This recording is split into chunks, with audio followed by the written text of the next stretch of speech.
When I left the Outlaw Motorcycle Club, I lost connection. This definitely isn't where I thought I'd be, 7 years ago. If you live in fear, you're not really living. Doing things when you don't want to do them because you know it's good for you, that's maturity. We started off at ground zero, just like you may be today. Very few of us, without the therapy, make ourselves important. So you need to look after your mental health. Healing isn't linear. I thought that people have mental health issues all week. Nobody had ever told me that if your mates are encouraging you to do stupid shit, they're not your mates. Here we are with Troy Conchis, knockaround guy, author, inspiration of Geelong, influencer. It's awesome to have you here today, and we're going to deep dive into your story, Troy. I'm happy to be here, and they are a heap of things that I would never thought would be in my description. That's it. I love watching your journey. We all met together in Geelong, so the knockaround guys did start in Geelong, and it's all big thanks to you. Yeah, cheers. It was great having you to come down to the gym. Our first time meeting, we actually pumped a workout. It was great. I know. We got put to work straight away. Hey, I met Jacob in the car park, walked in, and to be honest, I just see this 6 foot plus tall ex-club member, 1% tattoo on his neck, 13 on the other side, and yeah. But now knowing you, you're a fucking awesome guy. Yeah, cheers. I was nervous that day because, on screen, everything's so perfect that you do. I'm like, this dude. I'm looking at my content and then looking at your content, and I'm like, oh, shit. Yeah. Yeah, so how did all this Complete Health Geelong start? I went through a heap of traumatic experiences in a short amount of time. And to heal from that, I was sort of pulling information from everywhere, left, right, and center. And I thought, if I could put it all in one place and create this complete system so that nobody had to do the hard yards like I did to find all this information, it could be like really healthy. And I was like, well, it could be a complete system. I'm about health. I'm like, what about complete health? And then I looked up complete health and it was taken everywhere. So I was like, and I'm a pretty proud Geelong boy. So I thought, complete health Geelong. And that's sort of how it come about in a short version. But in the longer version, I've done martial arts all of my life. And when I went through all those traumatic experiences, I'm sure we'll get into later, I thought I'm going to mix the exercise with my counselling qualifications and do exercise psychotherapy. And that's how it come about. I just sort of mixed it all up. Yeah, because I remember the first time I seen Troy on social media, he was wearing like a collar and stuff, talking about trauma. And it's like, because of those tattoos, I could see them neck tattoos. I knew he had a story. And what was your first experiences of Troy? Oh, buddy, he slid into my DMs, eh? The old DMs, mate. No, he just sort of reached out on social media, on TikTok it was. Yeah. And I was like, damn, look at this fella. He's got 45,000 followers. And he's like, hey, brother, I've seen that you're an ex-1%er, so am I. And he's like, I'd love to do some stuff with you. And then I think we jumped on a video call or just a normal call. And then I told him, I think he may have told me about his event that we had on the weekend, which is a really cool event that we had held in Geelong Showgrounds. But I think he may have been toying with that idea at that point or was going to invite me down. Then he's like, yeah, well, next time you come down, let's catch up. And he's like, yeah, come down to the gym. I'm coming down. I was down there doing my prison visits, doing my work at About Time for Justice.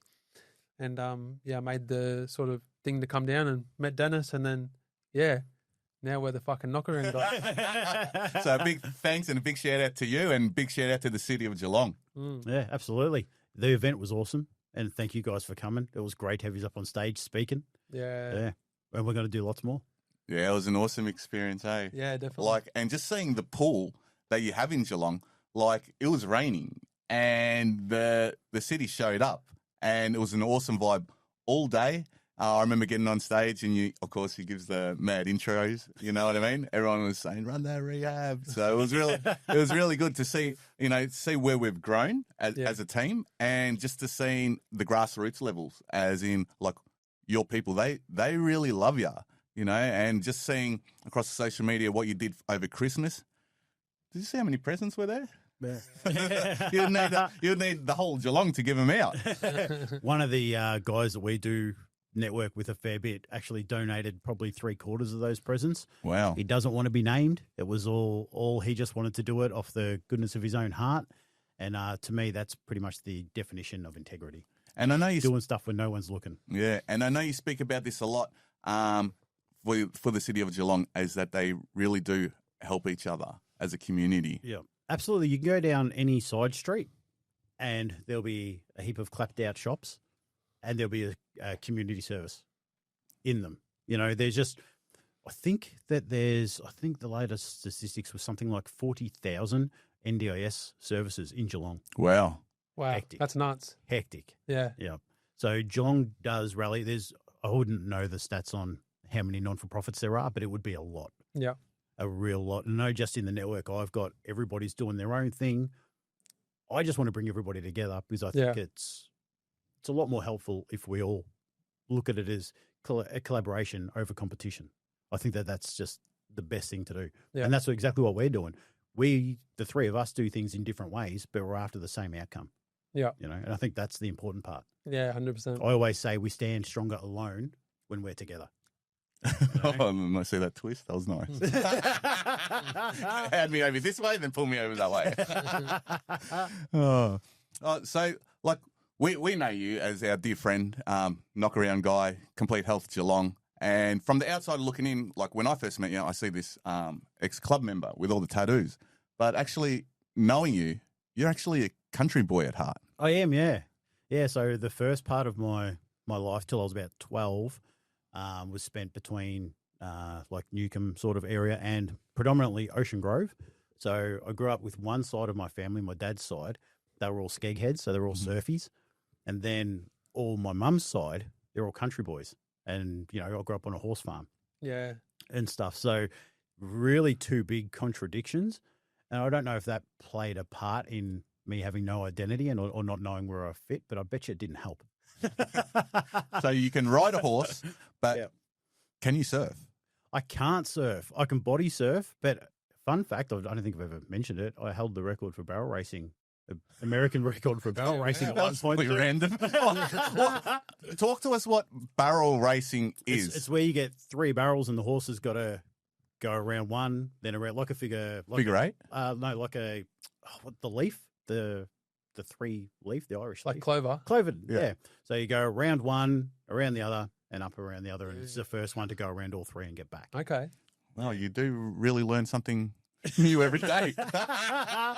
Fun facts. Keep it dark. Yeah. Oh, it's out there now, mate. Yeah. You know, did you add that in the book? No, actually, I think I did talk about that. I did ride horses, and then I worked out that if I come off a horse, it's not necessarily my fault. Yeah. But if I come off a bike, there's a good chance it is my fault, and I like looking after one stupid brain rather than 2. There's less chance of bad things happening. Wow, this guy's really good at analogies. Yeah. I remember I got bucked off a horse 13 times in one day when I was younger, and I was like, wow. I don't know if this shit's for me. You learned that on the 13th time? Oh, wow. And then I started riding motorbikes, and that was sort of it. Oh, and the motorbikes leaned into like a big part of your life. Huge part, still a massive part of my life now. I always say motorbikes, I would not be where I am now if it wasn't for motorbikes. I wouldn't have met you guys if it wasn't for motorbikes. Every single good aspect of my life has come about, and bad parts of my life has come about because of a motorbike. All my connections, all my friends, all my networks, a lot of my mental health is associated to my motorbike as well. Whenever I'm feeling stressed, I put in some music and I ride up to one of my favourite milk bars and get some mixollies for a bit of nostalgia and cheers me right up and I'm good to go again. Oh. So there's a lot to motorbikes. So it's like, for me, because I come from the drug game, drugs was the catalyst of my interactions. So bikes was the catalyst of your interactions or your community, basically. Yeah, and I guess because I never really had a good sense of identity, that gave me one. I was a motorbike rider, and I think, like Jake, we were in a club, that it's all about that. I remember when I left the club, I didn't have one piece of clothing that didn't have club logos on. Wow, I really? had to get a whole new wardrobe. I was just in, 24/7. Yeah. Yeah, just repping. So, and it's all because of that lack of identity. Yeah, bro. No, it's really important, and I feel like a lot of people don't value the benefits of riding. Do you think there's any good or bad mental health around riding motorbikes versus not riding motorbikes? Absolutely. Yeah. The thing I love about motorbikes is I always say, well, everybody always says, nature is super important when you're trying to get back to, when you're trying to ground yourself. Yeah. You don't smell, you never smell a carcass like you do riding a motorbike, because that will ground you. Like being in a car. So like you got the wind in your hair, you're more in touch with nature when you're riding a bike. You've got the wind, you've got the smells, you've got everything. You feel all of nature. And in yoga and monks will chant and all that sort of stuff. They've done studies on cats where the vibration of them purring affects your vagus nerve and all this sort of I'm stuff. waiting for this analogy. This one's going to be killer. Go. The vibration through the motorbike, and that does the same thing. I used to know a guy who, when he rode, he would hum all the time when he rode. Yeah. And it's the exact same. I would do sometimes. You're changing gears, you know what I mean? Like it's because it's helping lengthen the vagus nerves. Yeah, and all of that. There is so much involved in riding a motorbike when it comes to mental health. If you haven't got many friends, you can buy a motorbike and you've got an event every single day to go on. You can join 1,000 bike pages on Facebook. You can put up a post saying, I'm going on a ride today. Does anybody want to go? You'll have 10 mates for the day. If you've got nothing to talk about, well, that's fixed. You can talk about motorbikes. So simple yet effective. If you're bored at home, cool. You've got a motorbike. You can change grips on your handlebars. You can wash it. You can polish it. You can change it. You can customize it. Nobody's got a bike that's straight from stock. Everybody does it up their own. So all of a sudden now you've got some meaning and purpose, especially if you're going on charity rides, giving back to the community. So all of a sudden you've I always called it like the mental health trilogy. You should cover all aspects of everything when you're riding a motorbike. Yeah. It does everything. Well, that's all. I love your perspective on life and how you used your not hobby but your passion for bikes and incorporate it in your life. Yeah, that's amazing. Yeah, I encourage everyone to get one. Like then you get the people saying, "Oh, but what if this happens? What if that happens? What if you get hit by a bus crossing the street? What if you get struck by lightning?" Yeah, if you live in fear, you're not really living. So buy the damn motorbike. Yeah, that's right, bro. I feel like that's probably a tool that you have in your tool belt. A lot of people like myself have different tools for keeping on top of their mental health. For me, I use a counselor. I use a to-do list. I debrief with my friends. But also too, bro, like you're a counselor, right? Yeah. Do you have any like fun facts or anything like that you'd like to share with our community? I've got one fun fact that I always like to share because it validates a lot of people's experience. One of my very, very first participants that I was counselling said he never told anybody this before, and he was telling me about how he used to bang his head or rock to go to sleep. And I said, I do that too. Depending on where the level of trauma you are, a lot of people actually have the same. Some people will say it's stimming. Some people will say it's because of ADHD. There's lots of things. But from a trauma perspective, you'll do that too because you're waiting for this lion to jump out all the time. You're always full of anxiety. So you've got this brain leak dumping all these chemicals into your body, and it's making you pull your hair.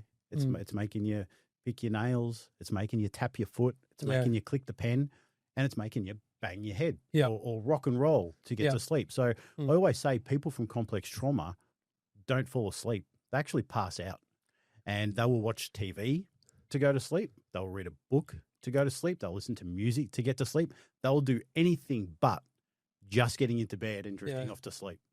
Yeah. And that goes for a lot of us because those things you just said, I've done most of them. Yep. So you're actually passing out. You're not just getting in with the intent on just drifting off and going to sleep. I still remember the first time I did it without having to do that. It was crazy. When I was younger, I used to rock so hard in my cot. I used to put a hole in the wall.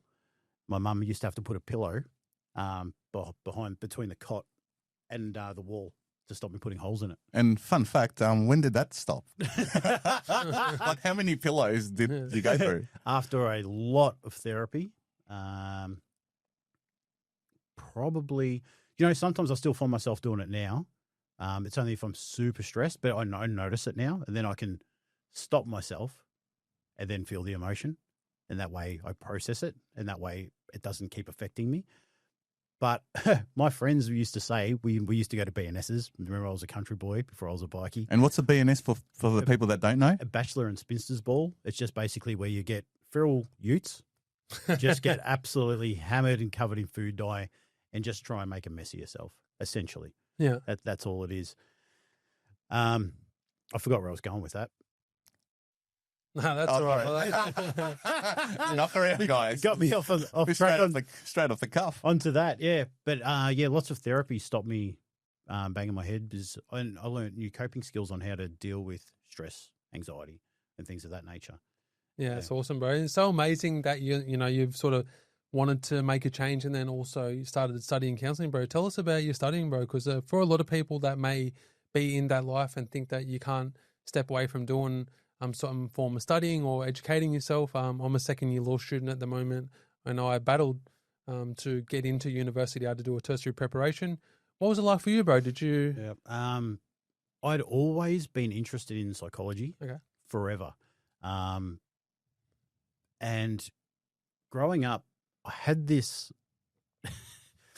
I'd always dated toxic women.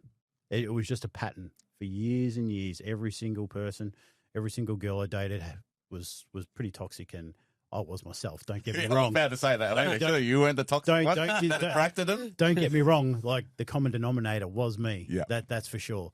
But I was also a people pleaser. Yeah. So I was always trying to fix them. Again, not looking at myself. Mm-hmm. So I was always trying to fix them. So I was studying things like borderline personality disorder, complex trauma, codependency, and stuff from 17, 18 up. So I'd always been really interested in this space. And then I went through a very toxic relationship, and then I doubled down, and that relationship ended, and I studied. Basically, I couldn't sleep. I had so much anxiety and so much shit going on outside of life that I couldn't sleep. So I was studying for like 23 hours a day, just self-studying and doing online courses and that. And I was also going to weekly psychology sessions. Best thing I'd ever done. Yeah. Best thing. Sometimes it was twice a week. I was pretty bad. Yeah. And through that, I was like, you know what? I'm actually going to try and do something with this. Yeah. So I started studying counselling, and then I was like, this is where I was always meant to be. I always thought it was where I was meant to be. I just kept choosing other directions because I didn't want to study.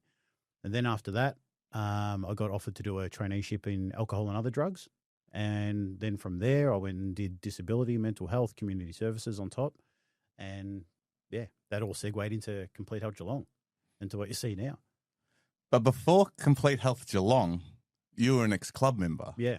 And like, that's an experience in itself. Like, how did you find, one, being in that life, and two, leaving that life? This is always a touchy subject.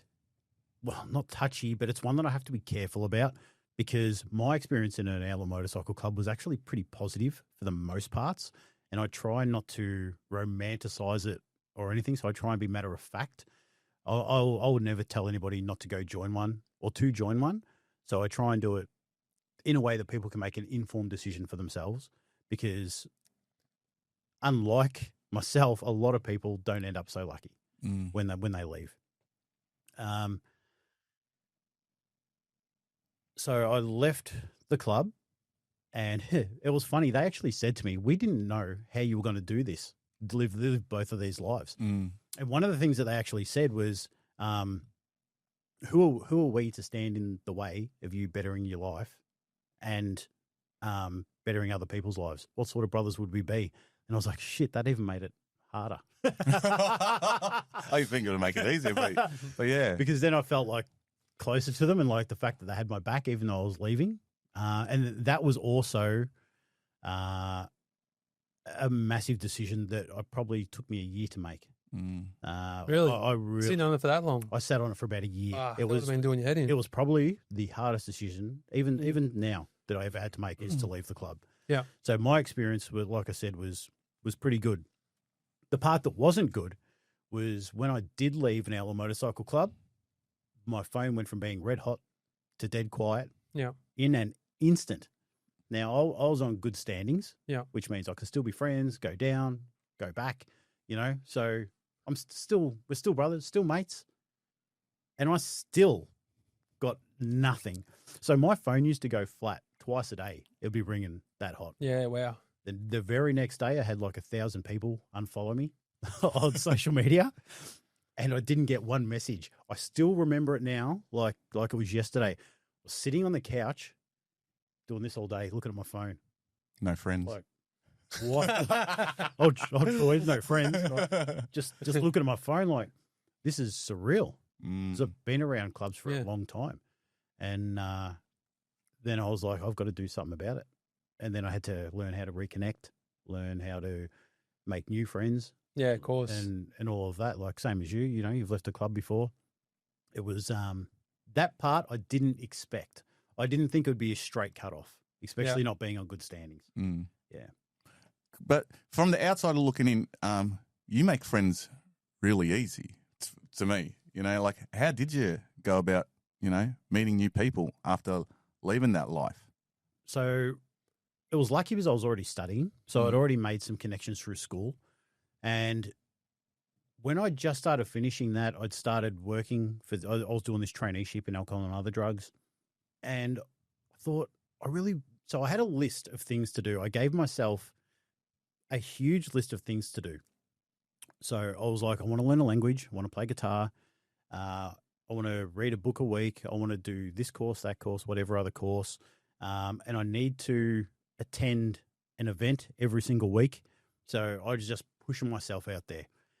And the best thing that I did is I went and started volunteering at a community center. So, and that all led in because I wanted to study a language. Yeah. So I was like, I go to Thailand all the time. I was like, I want to learn Thai. Yeah. So I started learning Thai. And then the person who runs the class was like, we do a community cook-up at the community center once a week. It'd be good if you could come hang out with all the Thais, learn to cook, and give back to the community. And I was like, that sounds like a win-win for everybody. In my head at the time, I was thinking, cool, there's going to be a heap of Thai girls there, like,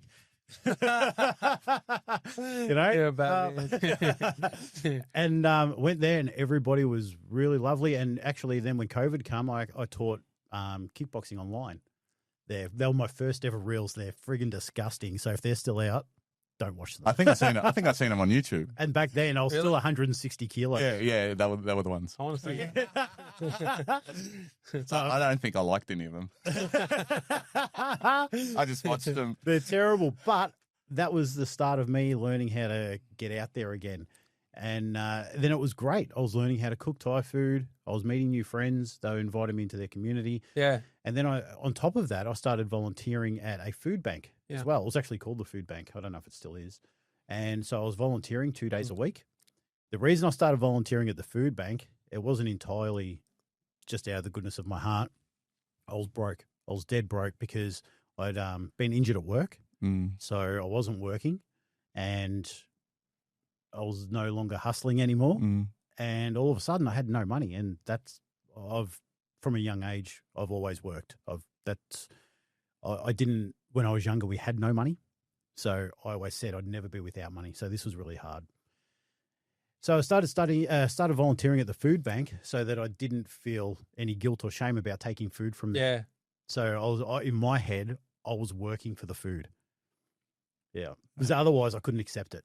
It was always been a hard thing for me to do. Like back then when at the start of this, you're saying, oh, people in Geelong think this of you and that. That's still hard for me to take on. So it's definitely, I've got some work to do there. No, you got this, brother. And I've heard around the traps that you're the new Geelong king. Yeah. No, you're doing the community solid, brother. And I've seen the people that you bring together, the crowd that you help out. It was amazing on the weekend, that event that you put together. I just wanted to unpack it a little bit because we haven't unpacked it completely yet either. But I just remember, so many different people there, so many different demographics, people with disabilities, people with mental health, service providers, bikies, influencers, podcasters. You had a lot of people there, bro, and it was actually raining so bad that we didn't think that the event was going to still happen. Like the amount of people that come through, bro, and that showed up even in the rain was amazing. And it really hit home for me, bro, because you never know where somebody's at on their journey. And it was amazing to see everyone come down at different stages of their journey, having different conversations with people, bro. So it was really good to see you get all them people down there, brother. Like I thought it was amazing for people to feel comfortable to come down that may be struggling with mental health. The day was, what was the name of the day? The Men's Mental Health Family Fun Day. Yeah, so if somebody read that, they would have been like maybe a little bit nervous about coming down, bro. So it was so good for you to create that safe place. Yeah, cheers. What I took away from the day was the vibe. Yeah. Somebody commented on one of the posts, and I've been using it. Everybody looked like they had known each other for years. Everybody was just talking with each other. It was sort of forced, and I think the rain bonded everybody to do that. It was like the whole day was about resilience and overcoming adversity, and that's exactly what we were doing on the day.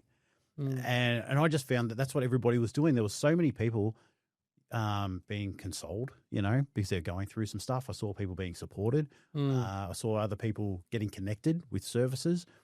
Everything on the day that we wanted to get out of the day happened and more. We didn't get the, 10,000 people were hoping because of the bad weather.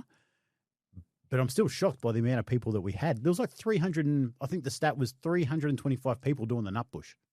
That was so hectic. Cool. And that was a good catalyst to bring people together as well. Yeah. And had dancing, music, food vans. And just like you were saying, the amount of people that showed up that didn't feel like strangers, because you got the Run That Rehab community, you got the About Time for Justice community, you got the Complete Health Geelong community coming together. And when we were at our own stalls, like heaps of people were coming up speaking, and it wasn't just your addict, it was like parents of addicts, also we got in touch with one of your guys to become a barber at one of the stalls, and just giving back to the community. There was a girl there that got her hair cut, and she was like just fresh out of rehab, so this was like her first cut, and just to be having that experience for her to be part of this event, it was amazing. Yeah, it really was, bro. And that connection thing, it's really important. I know that we sort of touched on, when you left, when I left today, it's really hard to be able to find your community.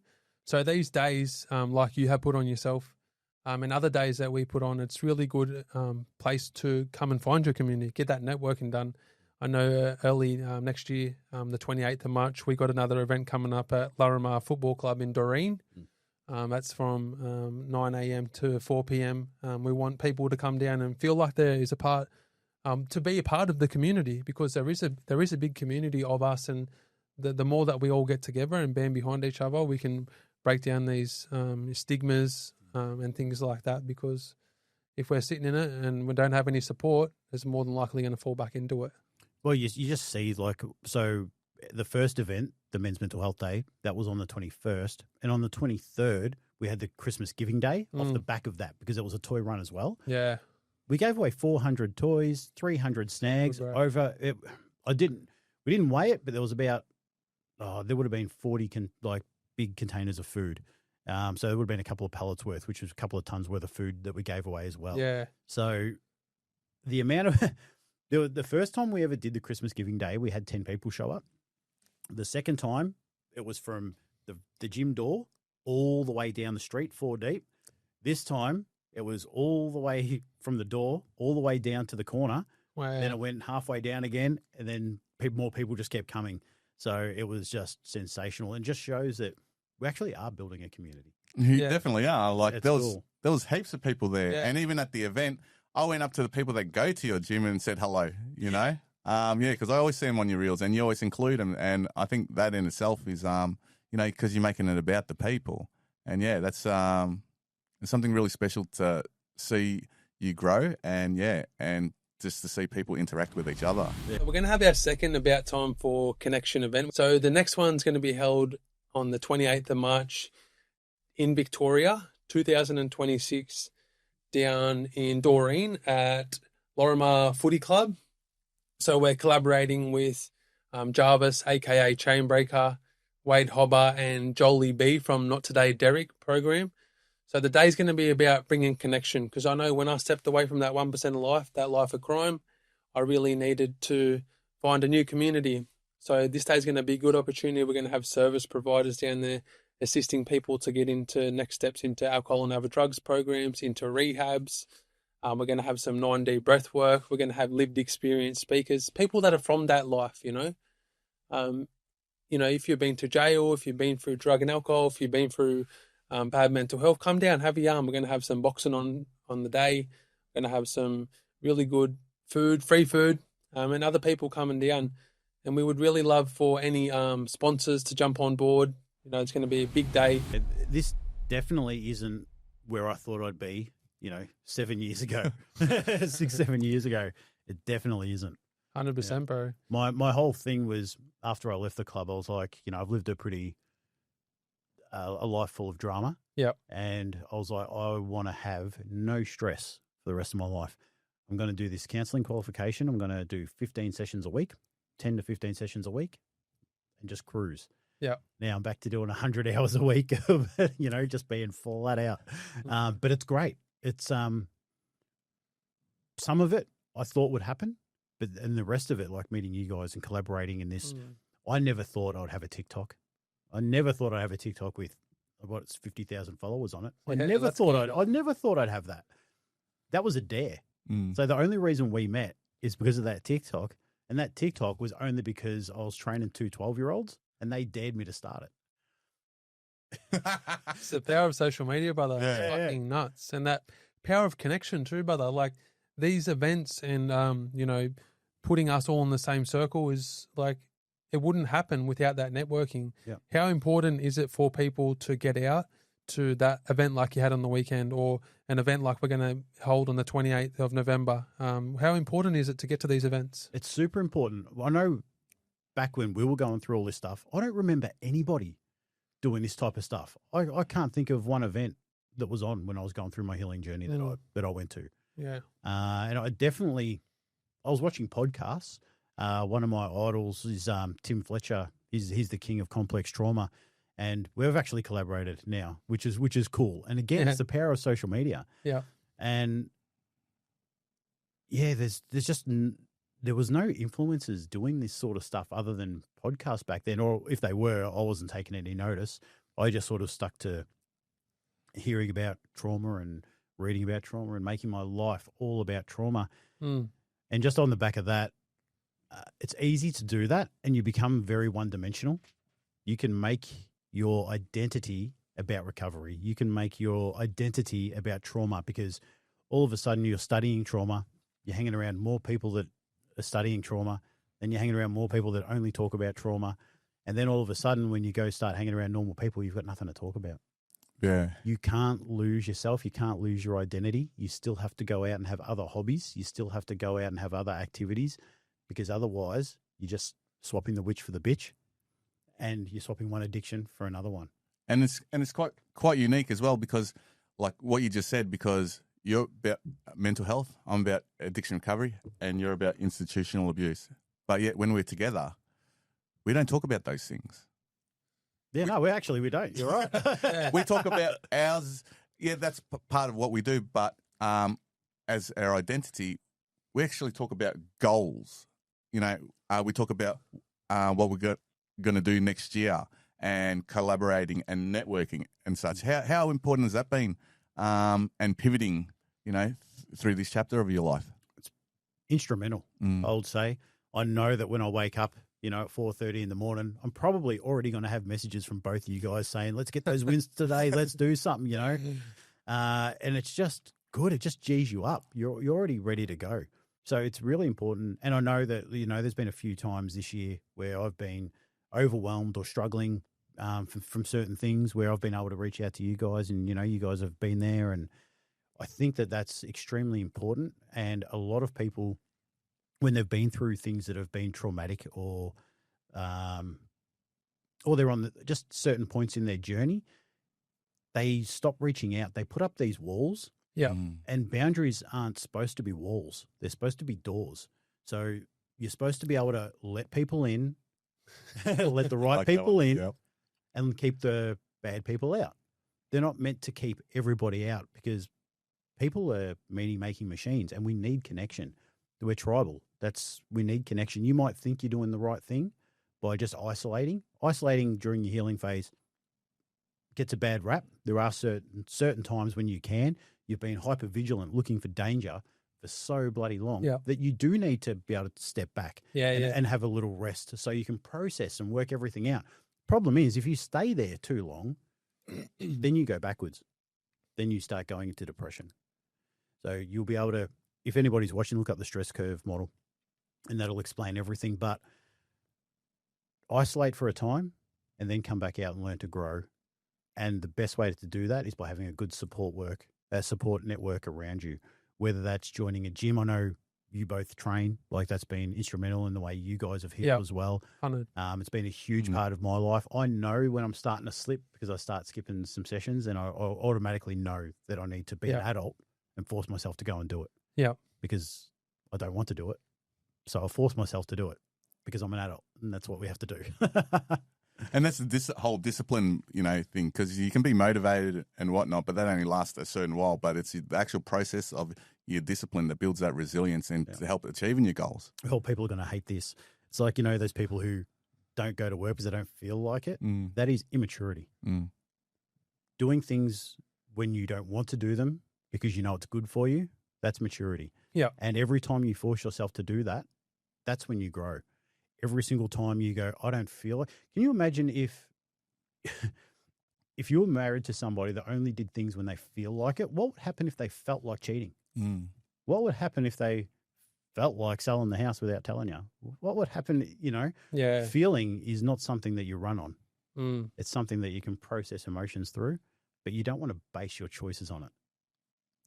Yeah, 100%, bro. Yeah. Yeah, wow. Yeah, I love how, like, seeing you, the way you look, and in regards to mental health, how you normalize it for the general public. You know what I mean? Like, that's what stood out for me when I used to see you in the collared shirt on TikToks.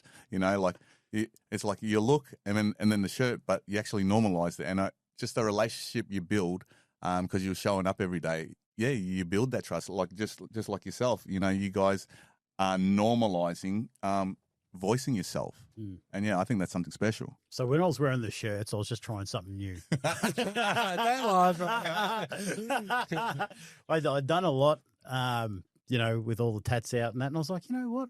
I want to go to a bit more of a professional level maybe. So I thought I'd try, I think I did 13 reels all shirted up. And that, they all bombed. Need to get the tats out. Tats out. And they were bloody good content if I do say so myself. Yeah. But it was more clinical, I guess, than how I would usually explain something. Yeah. Yeah. No, you've created such a good thing, bro, and fucking just a network that you brought together. I know for a lot of people who might be sitting here thinking, well, it's not that easy. I don't know where to go. Well, the Knock Around Guys actually has a Facebook community now. It's a Facebook group for anybody who wants to come in, weigh in, say how you're feeling. We're just starting to build this. I think we're up to 1,000+ people in there who is really starting to love the group. Because without safe places and safe spaces, it is hard. And like we didn't start off like this. We started off at ground zero, just like you may be today. Yeah. So it's important to come to these events, get into this Facebook community, or find a community. It doesn't have to be our community. Go to these. What are some other things that you've done, bro? Martial arts. Yep. Martial arts is huge. Yeah. When you're going through your healing journey, you don't know who you are anymore. That older person doesn't exist. They're gone. And a lot of people stay in this zone where they're conflicted. So if you're going through this stage where you're frustrated, you don't know what to do, you're tired, you're overwhelmed, but you want to do something, but you don't want to do something, and you're just fighting with yourself, it's because there's a decision that you need to make that you're not making. And you're holding on to the old you and just trying to improve that old you. But just like you can't step in the same river twice, you're not that person anymore. I thought you'd like the same river twice. That was gold. The whole lead up to it. I was like, damn. Like when you're trying to hold on to your old self, that's a person that doesn't exist anymore. So you're going to be in conflict because your moral fiber, your core values won't align with what you used to do. So that's when you have to make the choice to change and step out of that to, pursue other things. And by pursue other things, that's try everything. I always say to people, if, okay, you've got no money, no worries. And I recommend everybody to do this. And so I'm writing a course to overcome trauma at the moment, and this is in there. I want you to become a free trial nerd. Yeah. I want you to find every free trial in your local area that you can, whether it's a sewing course, whether it's a jiu-jitsu lesson, whether it's a gym lesson, whether it's line dancing, doesn't matter whether it's crocheting. It doesn't matter what it is. Find all of your free local things to do. Go try them all, because by process of elimination, you'll work out what you don't like, and you may fall into something that you absolutely love, and you might find people that you actually connect with as well. And I think that was a really important part for me. I think in my first year of really giving healing a crack, I think I went to something like 36 concerts. I was miserable at every single one of them. I hated it. I saw every band that I'd ever wanted to see, and I was miserable at every single one of them. I was like, this is weird, not being off my head and around other people off their heads. Yeah. But through doing all of that, each time I forced myself to go to one of these concerts, I was building myself up. I was building the foundation of my shoddy house. I was reshaping it, because that's what you have to do. You've gone through some traumatic stuff. Doesn't matter how big it is. It's how you react to it, not anybody else. So I hear both your stories, and I think, fuck, my life was pretty easy compared to you guys, you know. But it's how you respond to trauma. So don't let anybody else minimize what you've gone through. It's like when people say, what about the starving kids in Africa? You've got to eat all your food. That's minimizing the fact that you're full, you don't want to eat. And that's totally fine if you don't want to do that. You know, just because they're like that over there doesn't mean you have to be like that. Yeah. You know, but there might be other things that affect you more than what affects them.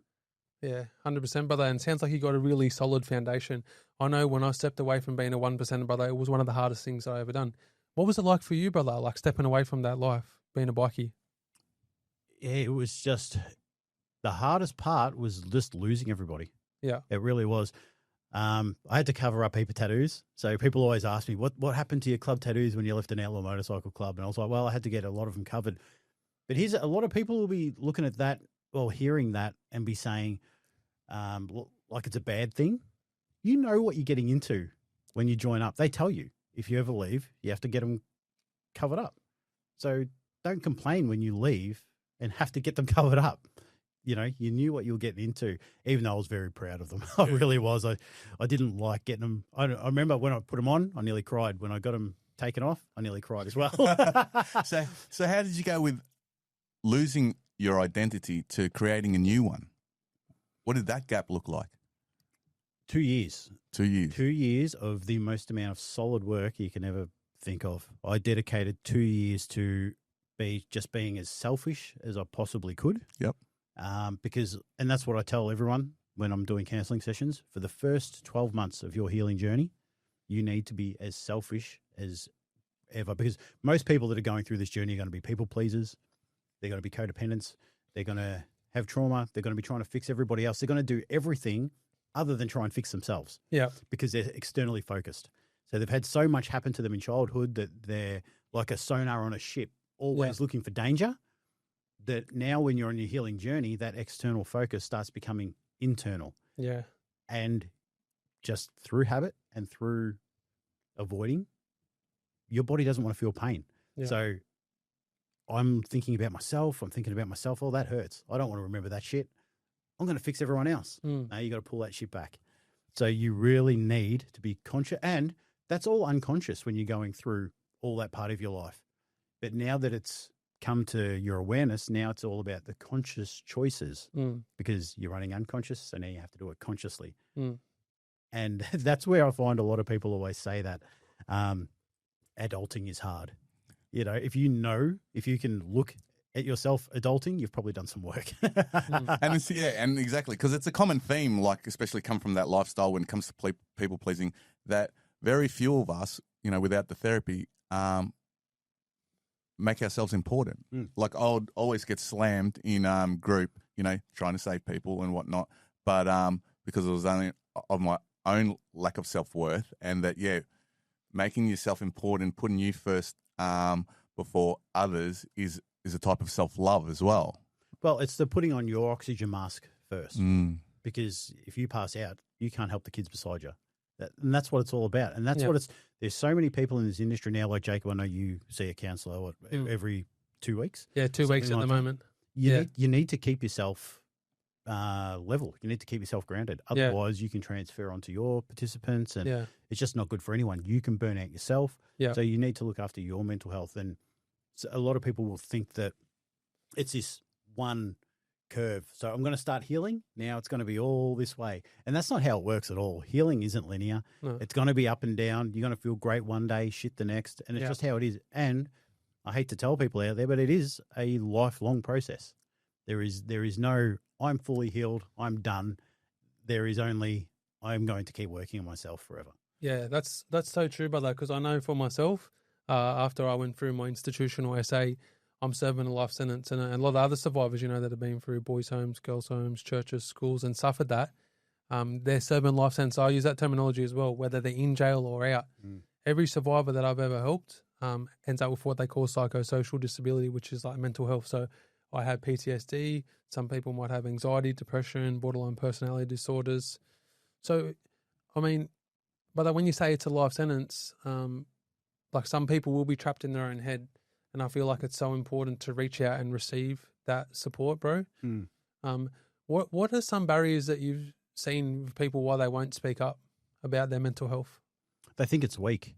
Yeah. A lot of people think it's weak, and I think that's where it's changing now. Like they see guys like us talking about it, and that's how I try and relate to it as well. I'm like, if I can talk about crying, if I can talk about emotions, but you can too, and I think that there is a lot of stigma change in that, and I think that there's a vocabulary change as well. Yeah. If you can start teaching people a new vocabulary, like say people wouldn't understand what cognitive dissonance means, but if you read my book, you might hear that term, and then when you finish reading it, you start to have this new vocabulary, and then when that starts to happen, then you can start attaching meaning and stuff to it, and it's all just these seeds that get planted purely by changing your vocabulary. And so I think that's super important. And how good is that? Like you would all experience it, but like the way you learn and grow is by ascertaining new information. Yeah. Sorry, you used the word ascertaining. We're throwing out all the big words today. Yeah. And so by process of elimination, go out, you're trying all these new things.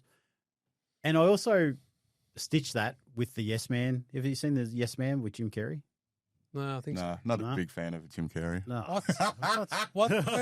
Stan watching The Mask. So, well, the plot of the Yes Man is so he's depressed, he's lonely, he's a nobody, he's a people pleaser. He gets walked over and bullied everywhere he goes, and then he goes to a self-help guru who hits him on the head with the microphone and says, "Yes, you're going to be a yes man. So say yes to every possibility that arises," and he does, and it changes his life. Some of his yeses are bad, some of them are good. So I take that principle with, okay, you're going to be the free trial guy. You're going to go try every free trial you can find. You're also going to tack on the yes man theory. You're not going to say yes to anything unhealthy. Yeah. You're only going to say yes to healthy things. And on that, if your friends are telling you to do unhealthy things, they're not your friends. If they're encouraging you to drink when you don't want to drink, if they're encouraging you to do drugs when you don't want to do drugs anymore because you're trying to have a better life with your family, they're not your friends. What sort of friends would want you to upset your family's home life? What sort of friends would want you to get wrecked so you can't take the kids to school on a Monday? They are not your friends. They're using you for their entertainment. That's what it is. So only say yes to good things and make sure you say no to bad things. And no is a complete sentence. You don't need to justify any of your actions. I had this conversation with my friends when I first stopped drinking and stopped partying. Yeah. I said, look, I don't think I'm going to drink anymore. It's not good for me. I'm sick of waking up in the morning and going, what did I do last night? Yeah. Now I'm going to have to do the call around and apologize. Yeah. So I used to just black out, and And yeah, so I forgot where I was going with that. Did he just black out? Nah, like you do. Yeah, too much on the weekend. I'm pretty sure he just blacked out. I got too much going on in my brain. But so I had that talk with them. So we were sitting in the pub, and a country boy, we're always in a good old country pub, and I'd say, "All right, guys, I'm leaving. Come on, stay, one more drink." As your mates do. They don't think there's any harm in it. Yeah. And then it would keep going, and then you'd end up there for 6 more beers, 10 more beers, and then that happened a few weeks in a row. And I was like, "Guys, look, I'm not going to drink anymore. That's it." Yeah. And then it was started again. Come on, let's stay, have another Yeah. beer. Come on, you're weak, all this sort of stuff. And then I had to have that talk, and I literally said this. I was like, if you guys are my friends, you will understand that I'm trying to better myself. Yeah. And you will want that for me. Yeah. They have never done that again. None of them. I can go to the pub with them, Yep. have 1 or 2 beers, and I'm like, I'm going, see you later, guys. And they'll be like, sweet as. That's Cool, awesome. Catch you next time. That's awesome because it's like within that growth is you learn boundaries, making That's yourself right. important. I'm Yep. bringing out all the therapy right now, and then you with the self-respect and the discipline and channeling that self-talk, when you're leading up to them conversations like, hey boys, I'm about to bounce, all those little things. Yeah. You get that through self-reflection and through, therapy, which is, and it's just amazing to see what you do, normalizing it, Yeah. giving back to the community because, those subtle things we don't pay attention to unless you're aware of it. And, just what you do at CHG, is amazing. Yeah, for sure. Like, nobody had ever told me that if your mates are encouraging you to do stupid shit, they're not your mates. Yeah, But now I've heard it. I'm like, shit, that makes sense. yeah, that's logic. Where, what? Exactly right. Why would I be encouraging my friends to wreck their home life?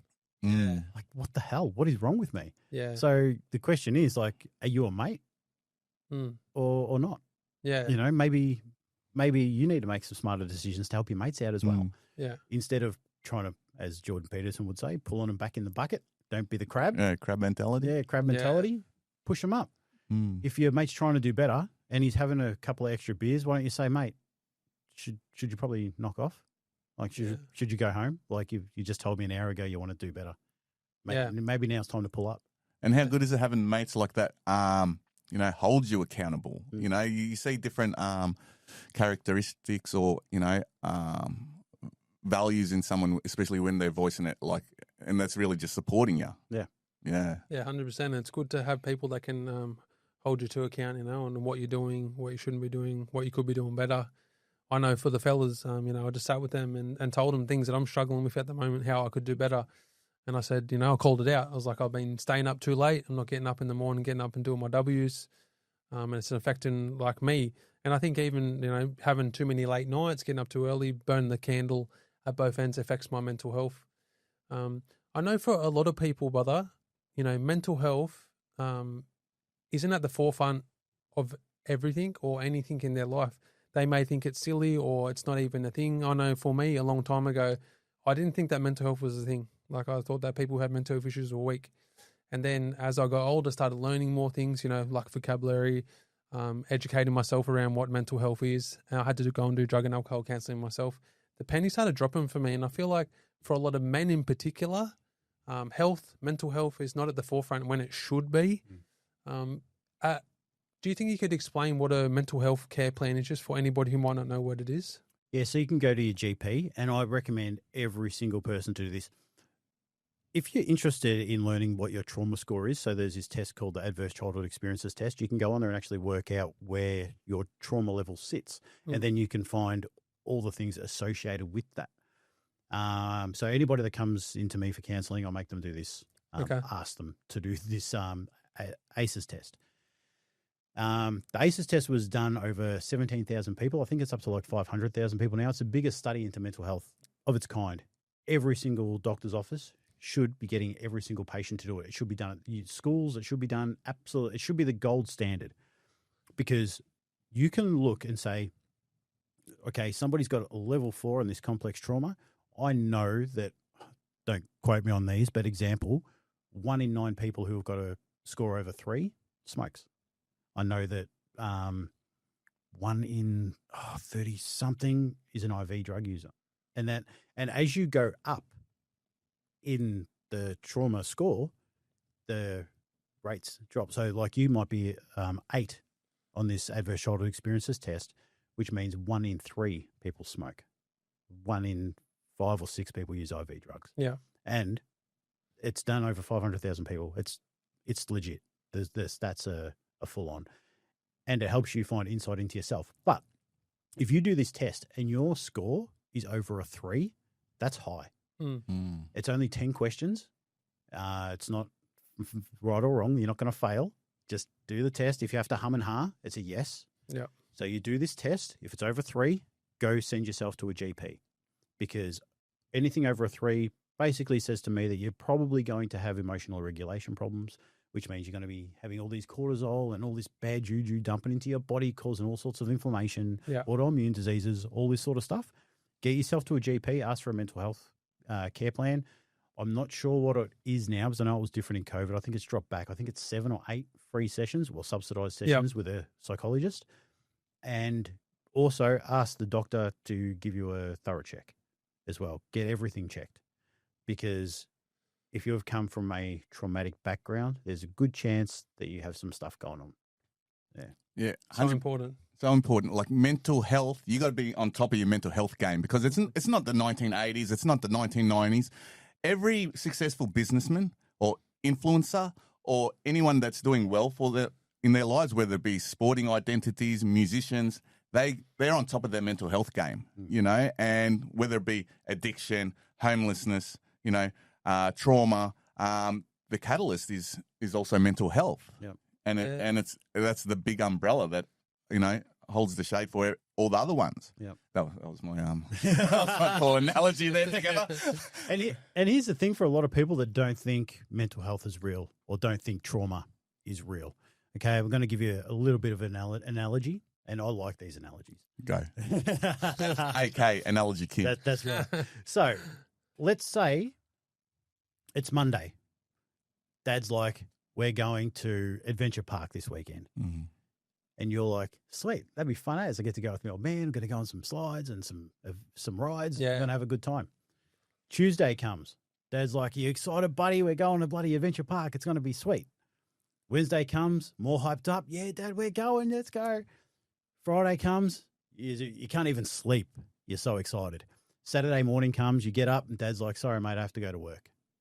And you're like, oh, shit. All of a sudden, besides the fact that you're thinking I'm not as important as my dad's work, you also have learnt now that if you have to wait for something, it's probably not going to happen. And now as an adult, you're impatient.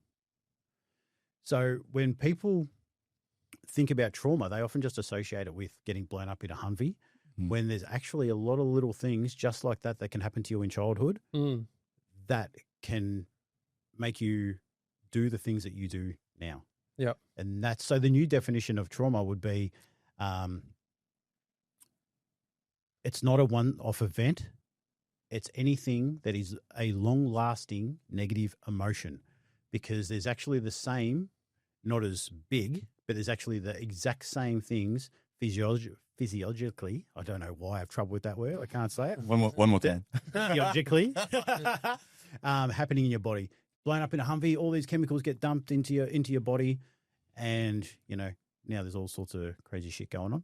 Something scary happens to a 4-year-old. Doesn't have to be that big, but if it happens all the time, all these same chemicals are getting dumped into the body over a long period of time now, instead of just a one-off event. So we call that little T trauma, big T trauma.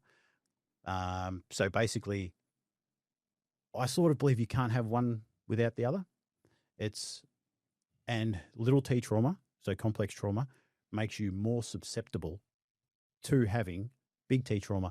A guy can get blown up in a Humvee that has lived the perfect childhood and walk away without getting PTSD. Another person that's had a terrible childhood would get blown up exactly the same and walk away with PTSD. Wow. Yeah. Troy, you have amazing insight, amazing knowledge, and even more amazing analogies. If I had to ask you one last question, what does Complete Health Geelong mean to you, and what advice would you give to anyone out there struggling with mental health?